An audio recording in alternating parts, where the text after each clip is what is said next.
Our scripture reading this morning comes from the Gospel of Mark, chapter 45, verses 35 to 41.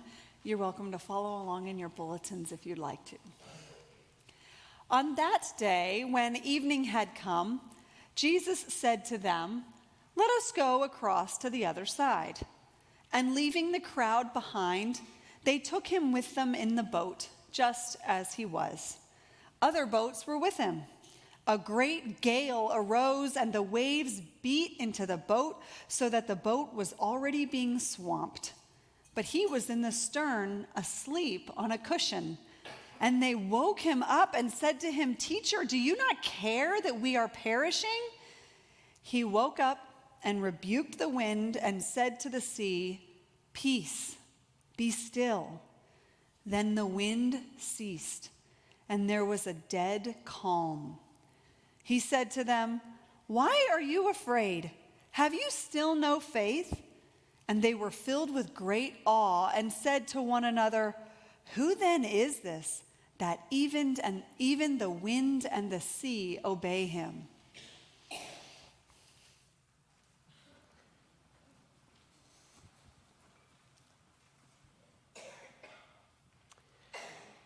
In recent months, I read Tim Magadan's book, I'm So Proud of You, a book that detailed his friendship with Fred Rogers from Yes, Sesame Street. I got a chuckle in the book when early on, Magadan was talking about Fred Rogers going to church. And according to Magadan, even Fred Rogers was apprehensive about keeping squirming children quiet during the pew in a church service. So if you're a parent or a grandparent, you can perhaps lessen your own anxiety knowing that even Fred Rogers would relate back that it was difficult to have a child with you in the pew for an entire hour. Well, Rogers didn't do a whole lot of preaching. He was, in background, an ordained Presbyterian minister. And his favorite part of going to church, given that he was on Sesame Street and in Hollywood so often, was not in the pulpit, but rather it was getting to know people in the fellowship hour and bonding with them in their woundedness, especially in the aftermath of the Vietnam War era. And according to Rogers, great Christian leadership comes when there is a wound-to-wound relationship with someone else. Said Fred Rogers, one of the great fallacies of leadership in our day is that a leader can get you out of the wilderness without personally being in the wilderness themselves. Do you think Jesus knew the truth of that? I do. For we walk back into our scripture passage today and we find Jesus inside the same boat with the disciples out in the middle of the storm. You'll recall the story that Mark tells. Once upon a time, for the first time in Mark's gospel, the disciples are sailing across the sea into Gentile territory. Jesus is asleep on a boat cushion, a cushion that was kept underneath the coxswain's seat of the kind of vessel that Jesus and the disciples were sailing. And the storm arises as a furious squall out in the middle of the sea, and it is at that point that the disciples decide to wake Jesus up. They share with Jesus, "Don't you care? We are about ready to drown." And Jesus then takes action, speaks words up against the storm and calms the storm out in the middle of the sea. That's when Jesus then gently rebukes the disciples. "You of little faith, you who have fear, don't you know that I'm with you in this boat?" And after the entire miracle is over, the disciples still struggle to get it. Who is this one who has calmed the storm? Our initial reaction to the disciples in this text is to say, how could they not get who Jesus was in this moment?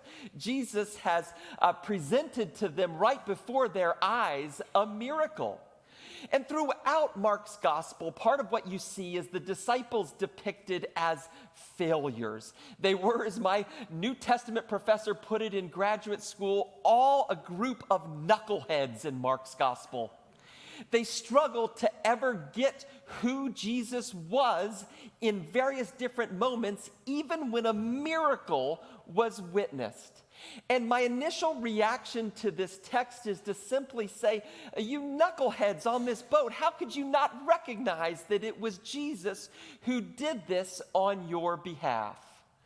But in taking a step back from the text, I do wonder if I don't share a lot in common with the disciples on the boat in the middle of that storm.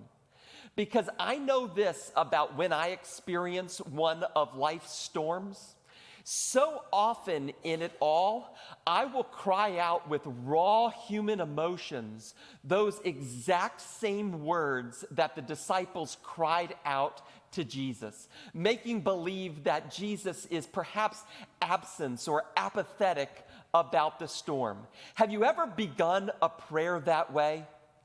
Jesus, I am struggling with a health issue, or someone I love is struggling with a health issue. Don't you care? Jesus, something unfair has happened to me that isn't right. Don't you care? Jesus, I am grieving. I'm about ready to drown in my tears. Don't you care? Jesus, the timing of this and how it all happened just doesn't seem to be right in my life right now. Jesus, don't you care? If you're anything like me or anything like the disciples, perhaps you can relate to the question that they asked Jesus when they woke him up. Don't you care? And it is into the disciples' lack of faith, into their hurt, that Jesus reminded them on the boat that I am on your same boat, calming the storm. Yes, Jesus' calming of the storm is probably evidence of his sovereignty over creation, but just what was it that made Jesus so powerful in the calming of that storm that was presented to the disciples? I would argue that it was the position or the location of where Jesus was in this text. For centuries following this story, the early Christian church would often use as its logo, as it still is used by many Christian organizations today, a cross inside a boat. If you've ever seen that logo, this is one of the stories in the New Testament where it comes from. That Jesus, physically speaking in the story, is inside the disciples' boat. The storm, the experience, is shared. In other words, Jesus is not on one side of the sea pushing the disciples off saying, go, get there, you can do it, have faith, I'll meet you on the other side. Neither is Jesus waiting for them on the shore. Have the faith, come in my direction, you can do it. Jesus is in neither one of those locations. Instead, Jesus is inside their same boat. If you've ever used that phrase to express your kindness or care to a friend, well, I've been in your boat. That phrase may be more deeply rooted in Christian tradition than perhaps you ever knew. For really and truly, when it comes to help navigating a storm or getting through a wilderness, the power that it takes often comes from somebody who has been there themselves in your same boat. In preparing for this message today, I was reading an excellent reflection by an addiction and recovery pastor by the name of Chris Estes. And in that reflection, he was talking about how the key to this text, in his opinion, is that Jesus is experiencing the storm with the disciples. The storm is shared. And Estes raised a very interesting point. He said, when it comes to your life and the serious storms that often you endure or you watch friends or neighbors endure, Who is most capable of delivering that person, and maybe you have an experience of this personally, through or out of that storm, bringing peace and calm to the situation? Said Estes, it is typically the person who has overcome and beat the alcohol problem, who is able to best help another person and bring them peace, get through it all. Cancer, another example that he mentioned. Somebody who has been through those chemotherapy treatments, who can speak that oncology language, who can help that person get through it all.